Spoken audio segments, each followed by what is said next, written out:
The snow fell in heavy, silent sheets over the quiet streets of Burlington, Vermont, muffling every sound except the ragged breathing of a mother who had reached the end of everything she thought she could endure. Sarah Bennett knelt in the middle of the road, her knees soaked through her jeans, clutching the tiny gloved hand of her 4-year-old daughter Ava so tightly that the child's fingers had gone white inside the pink mitten. Sarah's face was streaked with tears that froze almost as quickly as they fell. Across from them crouched a stranger in a navy wool coat, a man she had never seen before today, yet whose eyes carried a grief so deep it felt like looking into a mirror. His name was Matthew Harper, and when he spoke, his voice cracked like thin ice. "Who hurt you?" he asked the little girl, not the mother. The question hung in the frigid air, simple and devastating, because Ava had not said a word in 3 days, not since the night her father slammed the door for the last time, leaving bruises shaped like fingerprints on both of them. If stories like this, of broken families, quiet courage, and the kind of redemption that sneaks up on you when you're not looking, move you even a little, please hit that like button right now. Drop a comment saying you believe in kindness and second chances, share this with someone who needs hope today, and subscribe so we can keep telling the stories that matter. It means more than you know. Sarah had once believed love looked like Sunday pancakes and laughter echoing through their small rental house on Pine Street.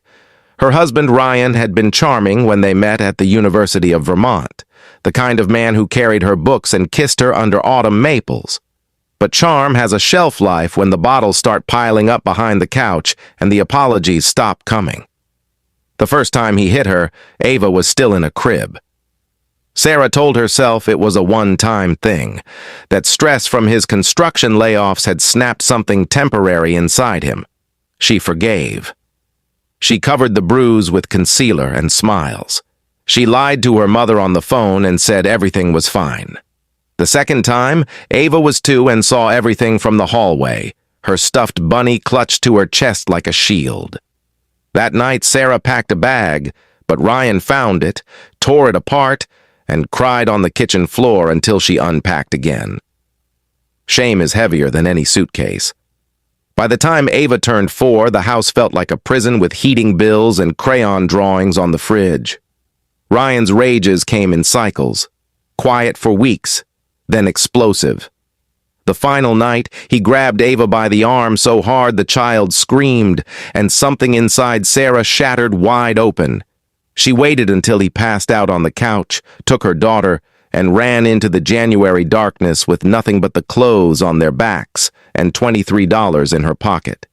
They had been walking for hours when Matthew found them. He was coming back from the late shift at the hospital. He worked as a trauma nurse, the kind who held dying teenagers together with his bare hands and still managed to smile at the vending machine. He saw them from half a block away. A woman stumbling, a little girl in a pink coat being half dragged, half carried. Something about the way Sarah kept looking over her shoulder made his stomach drop. He pulled his truck over without thinking.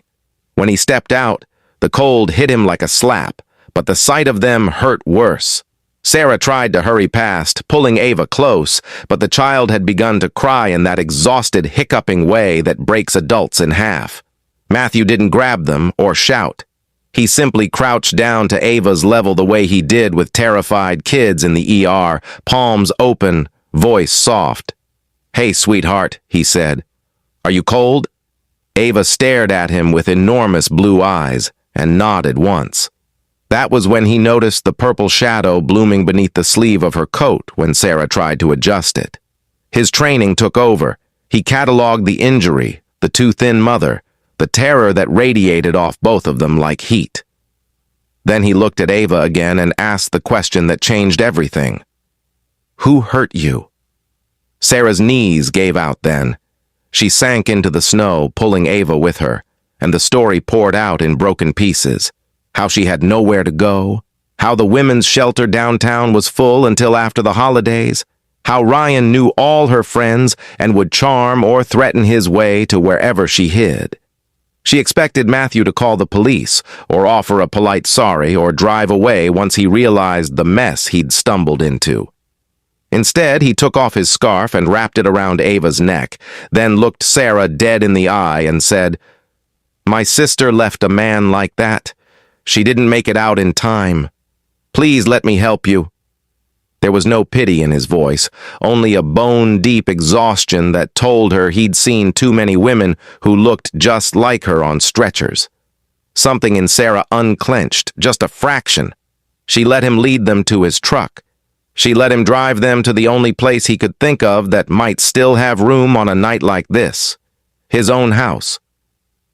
Matthew lived in an old blue Victorian on the hill above Battery Park, the kind of place with creaky floors and too many books.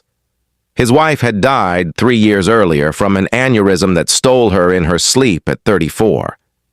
The house still smelled faintly of her lavender candles.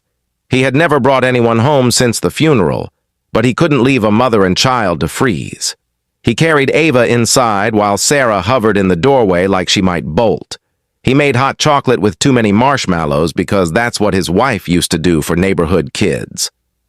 Ava fell asleep on the couch before she finished hers, Bunny clutched tight, chocolate smeared across her cheek like war paint. Only then did Sarah cry, not polite tears, but the ugly, wrenching sobs of someone who had been strong for far too long. Matthew sat on the floor across from her and waited. When the crying slowed, he said quietly, "You're safe here. Tomorrow we'll figure the rest out. Tonight, just breathe." The days that followed felt like learning how to live again. Matthew slept on the couch and gave them the guest room with the slanted ceiling and the window that looked out over Lake Champlain. He called a friend who worked at the Domestic Violence Resource Center and got them on the emergency list. He took Ava to the pediatrician himself when Sarah was too afraid Ryan might show up at the clinic. The bruises faded.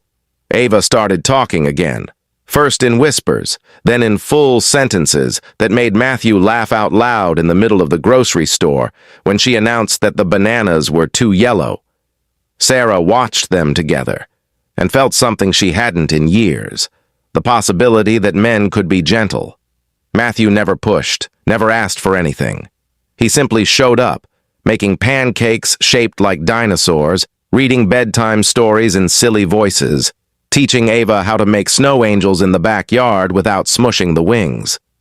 Sarah found work waitressing at a little diner on Church Street. The first paycheck felt like winning the lottery. She started saving for an apartment, counting every dollar like a prayer. Some nights, she still woke up gasping, certain Ryan had found them, but Matthew was always there with a glass of water and the quiet assurance that the doors were locked and the security system he installed was on. Slowly, the terror receded enough for other things to grow. Gratitude, then friendship, then something warmer that neither of them named. One February evening, Ava asked if Matthew could be her daddy for real, and Sarah's heart stopped. Matthew looked at Sarah across the kitchen table, his eyes asking permission to hope. She cried again, but this time they were different tears. Spring came early that year. The ice on the lake broke up with a sound like gunfire. Sarah moved into a tiny apartment above the bookstore, close enough that Ava could still run to Matthew's house after preschool. Ryan never found them. The restraining order and the new town 20 miles away helped. Some wounds never fully close, but they scab over enough to let you keep walking. On the first warm day in May, Matthew took them to the waterfront. Ava ran ahead chasing gulls while Sarah and Matthew walked slowly, hands brushing. He stopped beneath the same oak tree where he used to propose to his first wife years ago. From his pocket he pulled not a ring, but a simple silver necklace with a tiny snowflake charm. "I'm not trying to replace anything you've lost," he said, voice rough. "I just want to be part of whatever comes next." Sarah looked at the man who had saved them without ever making them feel like a charity case, and for the first time in years, she felt steady enough to say yes to something good. If this story reached into your chest and squeezed, if it reminded you that light can find its way into even the darkest winters, please do me a favor.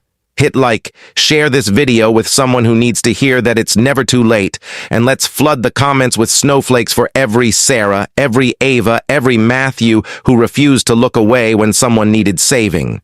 And if you're still here, do one last thing before you go. Look down and type this in the comments right now. Second chances are real. Because they are. Sarah and Ava still live in Burlington. Ava starts kindergarten in the fall. Matthew coaches her soccer team, terrible as he is at it. On cold nights, they still make hot chocolate with too many marshmallows. And every time it snows, Ava looks out the window and says the same thing. Look, Mommy, the world is getting a do-over. Second chances are real.